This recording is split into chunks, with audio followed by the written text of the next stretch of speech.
Hello and welcome to 30 Days with Godzilla, where for the next 30 days I will be reviewing every Godzilla movie ever made. And on May 16th we finish off this epic 30-day review saga with a review on Godzilla 2014 itself. So today we begin our journey with a review of the original classic itself, Godzilla, whereas it is simply known in Japan as Gojira. I don't know where the name Godzilla came from, but that's generally what I like to call it more than the original name Gojira. And I also find it ironic that that's the name that stuck more. I mean, the international name Godzilla is more well known with this character than the original Japanese name. An interesting thing, but with that being said, let's begin. The Godzilla series is basically separated into three series: the Showa, the Heisei, and the Millennium series. Now, the original Godzilla was released in Japan in 1954. Then, a heavy American re-edit came out 2 years later in the United States titled Godzilla King of the Monsters. Both versions are very popular and are really significant, so I'm going to talk about both. We will start with the original Japanese version, then bridge over to the American version that most people are familiar with.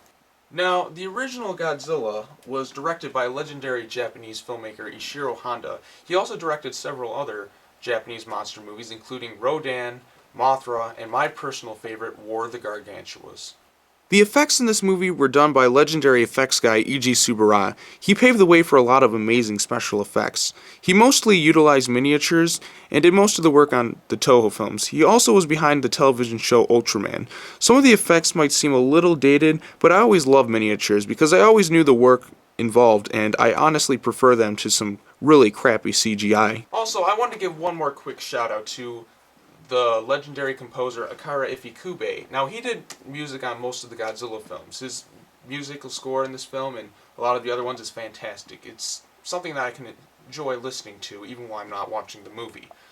He mostly did Godzilla films. He did some other work here and there, but he went from this film and he finished off with Godzilla vs. Destroyer. So, shout out to you, buddy.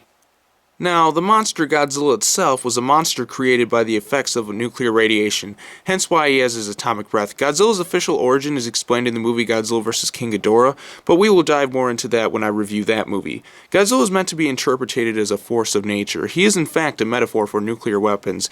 After all, Japan is a country that had experienced the effects of the atomic bomb, and rather grimly. So when this movie starts out, it begins rather grimly as a fishing boat is engulfed in flames near an island called Odo Island. Shortly afterwards, a bunch of rescue ships are sent in to investigate and see if they can find any survivors, but they all meet the same demise. We find out that the people who inhabit Odo Island believe this to be the work of a legendary sea beast creature called Godzilla.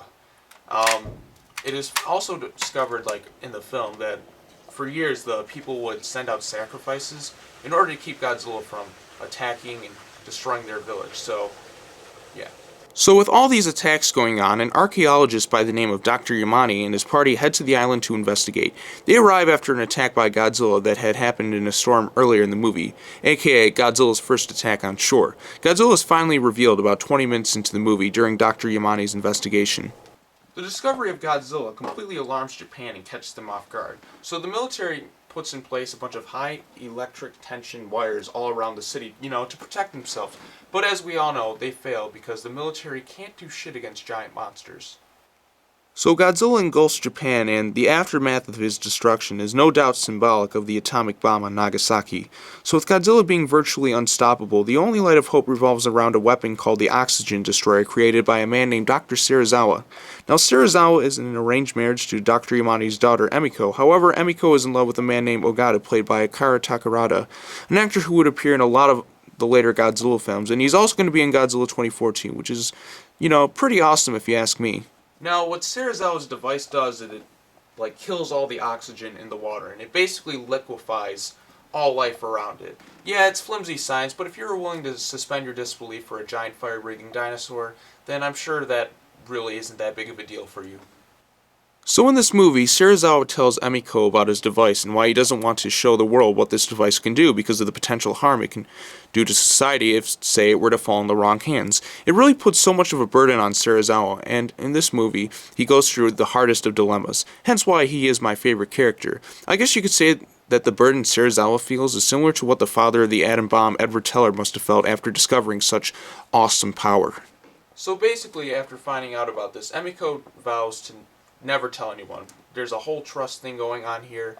That is until she sees the destruction that Godzilla causes Tokyo, and she has no choice but to break her promise. She tells Ogata, they go and confront Serizawa, and this is a really tough dilemma for somebody back then, because trust, nowadays, it's like, yeah, trust means a lot, but back then, if you break somebody's promise or something like that, then holy shit. That's just the way it is. Trust, it meant a lot more back then.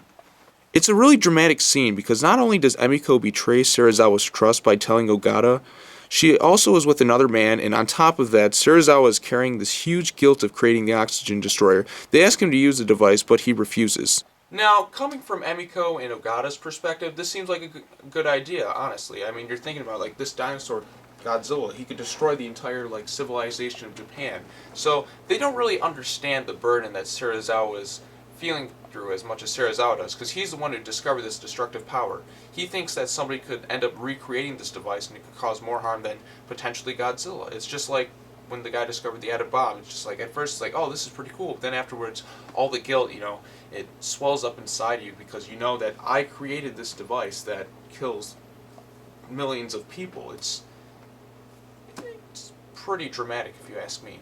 I mean, I really feel bad for this guy. His whole world has basically fallen apart. His woman left him. His career is basically over because now everybody's going to want to see him make this weapon. And if he unleashes it, he has to live with the consequences of it.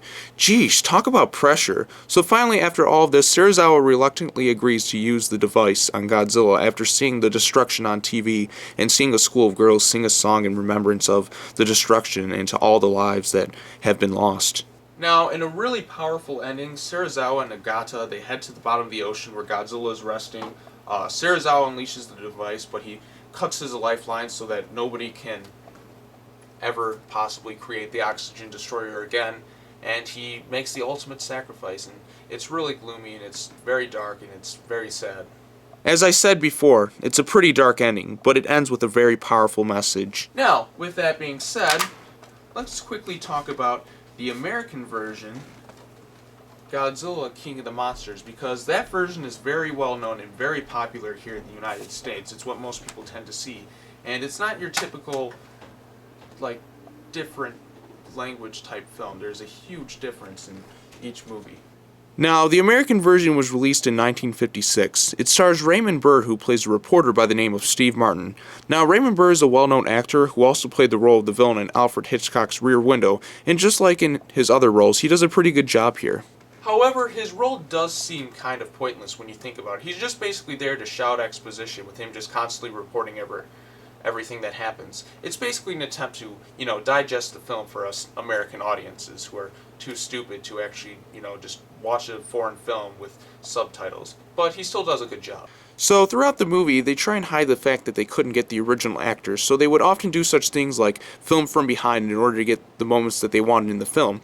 Scenes like this are rather obvious, but until I saw the Japanese version years later, this was all I knew about, and as a kid, it didn't really bother me, or I really didn't notice, so hey, they got me. But, other than those major detailed changes, I really don't have too much else to say about this version.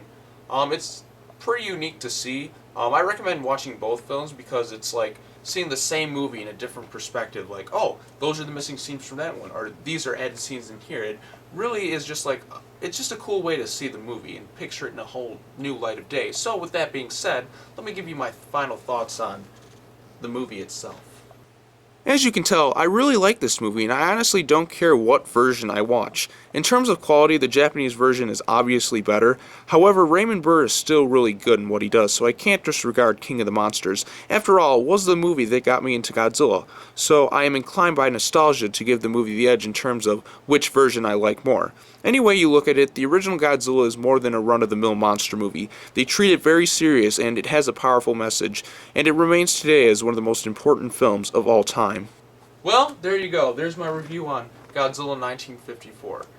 Be sure to come back tomorrow as I review Godzilla Raids again. This was only day 1 of 30 Days of Godzilla. We've still got a whole lot of other stuff to cover, so stay tuned, everyone, and I'll see you soon.